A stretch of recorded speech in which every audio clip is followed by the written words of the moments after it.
Welcome to my channel basic C language. आज हम पढ़ेंगे फंक्शन डिक्लेरेशन। कल हमने पढ़ा था फंक्शन क्या होता है। आज हम पढ़ेंगे फंक्शन को डिक्लेयर कैसे करते हैं, डिफाइन कैसे करते हैं एंड कॉलिंग कैसे करते हैं। देखिए दोस्तों, मैंने यहाँ पे अपना एक प्रोग्राम बना के रख रखा है पहले से ही। देखिए, अब हम इसमें सीखेंगे फंक्शन डिक्लेरेशन क्या होती है।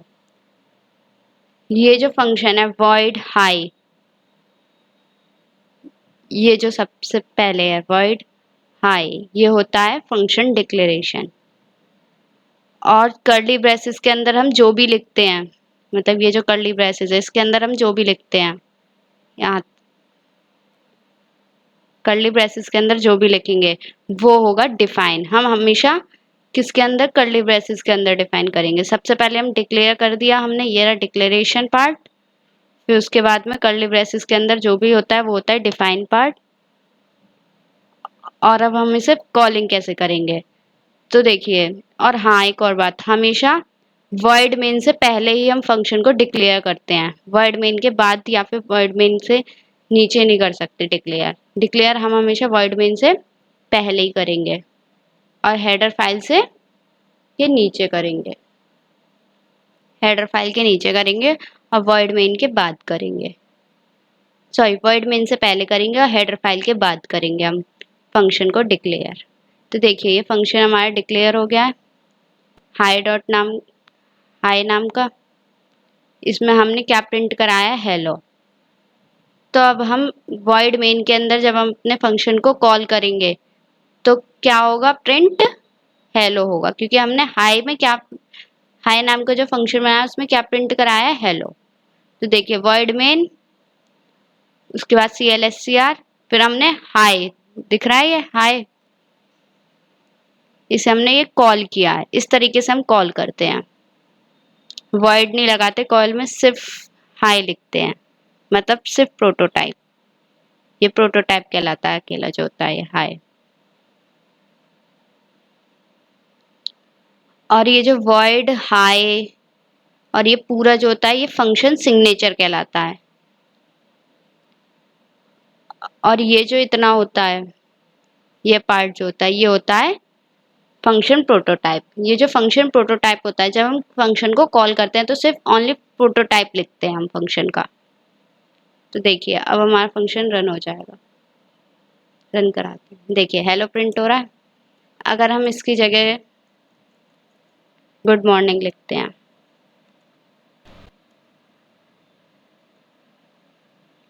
देखिए हमारा फंक्शन का नेम वही है, मतलब डिक्लेयर जो किया है सेम नेम है, बस हमने क्या चेंज किया है, डिफाइन। फंक्शन का डिफाइन जो किया है वो चेंज करा है। तो अब देखिए हमारा क्या हो जाएगा, हम कॉलिंग किससे करेंगे, उसके प्रोटोटाइप यानी कि हाई डॉट, हाई से, high parenthesis open and close और सेमीकोलन लगा के। तो अब देखिए क्या रन होता है, क्या रन हुआ, गुड मॉर्निंग। अब एक और प्रोग्राम बना लेते हैं। यहाँ पे मान लो हमने क्या किया,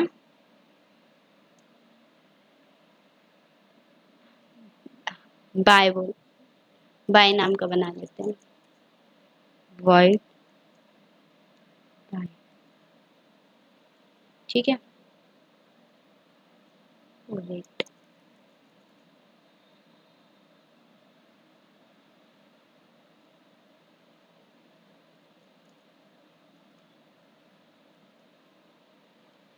अब हमें क्या करना होगा, अब प्रोटोटाइप क्या हो गया, बाय, ठीक है।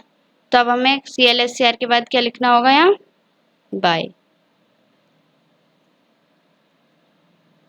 बस हमने यहाँ पे अपना कॉलिंग चेंज किया है, प्रोटोटाइप चेंज किया है मतलब।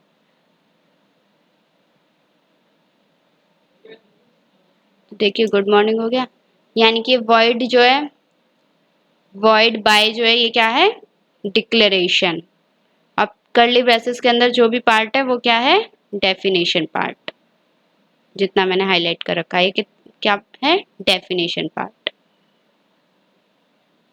और ये है आपका कॉलिंग, मतलब ये फंक्शन बनाया हमने, इस फंक्शन, ये एक फंक्शन बनाया है हमने, ये एक फंक्शन है, इस फंक्शन को हम बुला रहे हैं अपने मेन फंक्शन के अंदर। तो कैसे करेंगे, कॉलिंग मीन्स बुलाना, तो यानी कि बाय इस तरीके से हम अपने फंक्शन को कॉल कर लेंगे।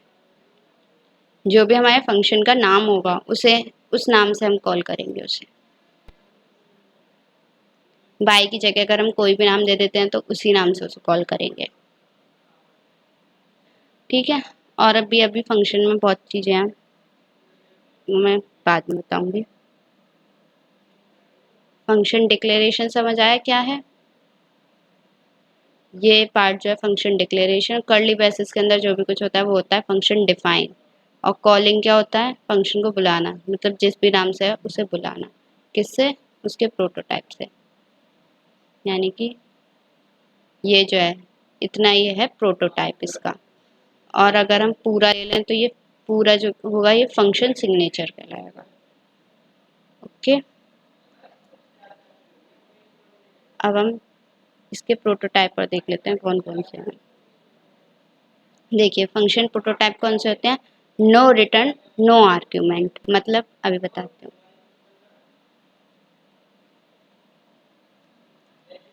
मान लो ये है जैसे void, तो void पता है किस लिए लगा होता है? void एक रिटर्न टाइप होता है जो कुछ रिटर्न नहीं करता, उसके लिए हम void लगा देते हैं।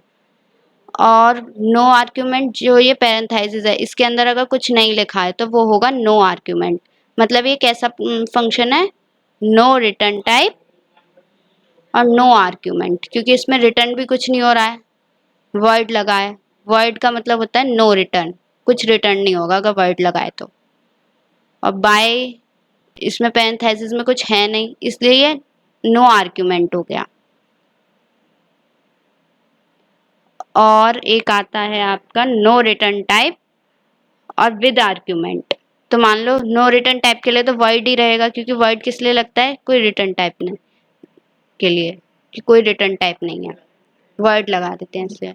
और अगर हमारा आर्ग्यूमेंट में मान लो है इंट ए कॉमा इंट बी, ये हमारा आर्ग्यू मतलब पैरेंथेसिस के अंदर आ गया, तो ये क्या हो गया? नो रिटर्न टाइप, मतलब void लग रहा है इसलिए कोई रिटर्न टाइप नहीं होगा। और विद आर्ग्यूमेंट मतलब पैरेंथेसिस जो है उसके अंदर कुछ आर्ग्यूमेंट पास कर दिया हमने, जैसे इंट ए एंड बी, तो ये क्या उनसा हो गया? नो आर्ग्यूमेंट और नो रिटर्न टाइप विद वो no return type with argument हो गया ये प्रोग्राम। अब मान लो तीसरा आता है आपका,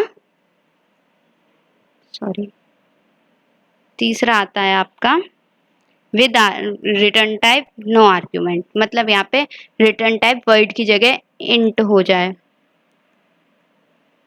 इंट या फ्लोट कुछ भी हो जाए, तो ये कौन सा हो गया? मतलब कुछ रिटर्न आएगा इससे, क्योंकि void नहीं है। void किस लिए होता है? कि उससे कुछ रिटर्न नहीं आता। लेकिन अगर void की जगह इंट हो जाए, कुछ और हो जाए, तो यानी कि ये क्या होगा?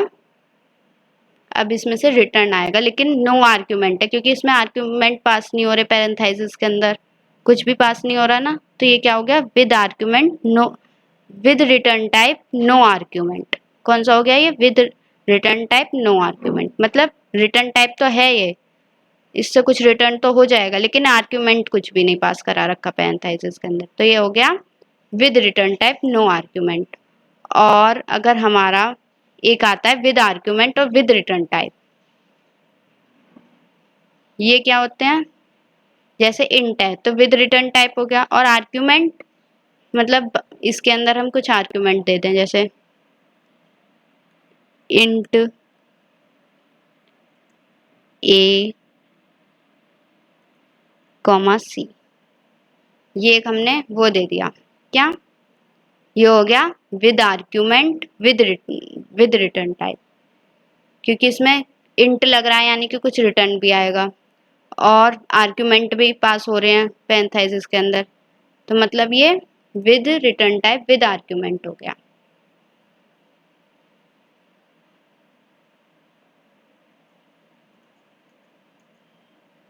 हम अपने प्रोग्राम को पुराने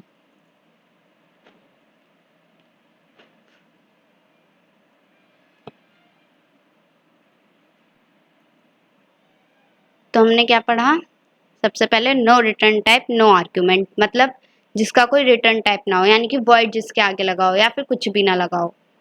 वर्ड लगा हो, बाय डिफॉल्ट वर्ड होता है, अगर कुछ भी ना हो तो वर्ड ही माना जाता है। जिसके आगे वर्ड लगा हो और नो आर्ग्यूमेंट, मतलब वो जो पैरेंथेसिस होते हैं उनके अंदर कुछ भी ना लिखा हो तो वो हो जाएगा no return type, no argument. और no return type with argument कौन सा होता है? जिसके अंदर वर्ड लगा हो और आर्ग्यूमेंट पास हो रहा हो, वो होता है no return type with argument. और विद रिटर्न टाइप मतलब वर्ड की जगह इंट, फ्लोट कुछ भी लगा हो। और नो आर्ग्यूमेंट मतलब पैरेंथेसिस के अंदर कुछ भी पास ना हो रहा हो आर्ग्यूमेंट। विद रिटर्न टाइप और विद आर्ग्यूमेंट मतलब, sorry, with return type with argument मतलब क्या होता है? मतलब कुछ रिटर्न टाइप भी हो, मतलब इन फ्लोट कुछ भी हो और उसके साथ में आर्ग्यूमेंट भी पास हो रहा हो। अब हम देखते हैं ये, देखिए अब इसमें जो CLSC आ रहा है ये कैसा है? बाय डिफॉल्ट वर्ड हो सकता है, बाय डिफॉल्ट वर्ड होता है, वरना हम बिना वर्ड के भी लिख सकते हैं। तो ये कौन सा हुआ? No return type no argument, क्योंकि रिटर्न टाइप भी कुछ नहीं है इसका और आर्ग्यूमेंट भी पास नहीं हो रहा, तो ये कौन सा हुआ? No return type no argument. ऐसी गेट CH कौन सा हुआ? No return type no argument. और ये जो प्रिंट टाइप है ये कौन सा हुआ? No return type with argument, क्योंकि आर्ग्यूमेंट पास हो रहे हैं इसमें। देखिए कर्ली ब्रेसेस के अंदर कुछ लिखा हुआ है, यानी कि ये और वो रिटर्न टाइप कुछ भी नहीं है, वर्ड मान लेते हैं, वैसे वर्ड लिखा जाता है, अगर कुछ भी नहीं है तो वो नो आर्ग्यूमेंट में ही आता, नो रिटर्न टाइप में ही आता है। अगर प्रिंट से पहले वर्ड इंट कुछ नहीं लगा है तो वो नो रिटर्न टाइप में आएगा। तो प्रिंट ये कौन सा है? No return type with argument. और ये वाला कौन सा है फंक्शन? ये है आपका no return type no argument. Okay, I think आपको रिटर्न टाइप प्रोटोटाइप पता चल गए होंगे, 4 तरीके के होते हैं, कौन कौन से होते हैं। आज के लिए इतना ही। अगर मेरी वीडियो अच्छी लगी हो तो please like share and subscribe करना ना भूलिएगा मेरे चैनल को। और अगर कुछ भी नहीं समझ आ रहा है मेरी वीडियो पे तो प्लीज़ कमेंट करके पूछ लीजिएगा, और मैं ऊपर आई बटन पे अपनी वीडियो दे दूँगी, आप वहाँ से जाके मेरी पुरानी वीडियोज़ को देख सकते हैं। आज के लिए इतना ही। Thank you.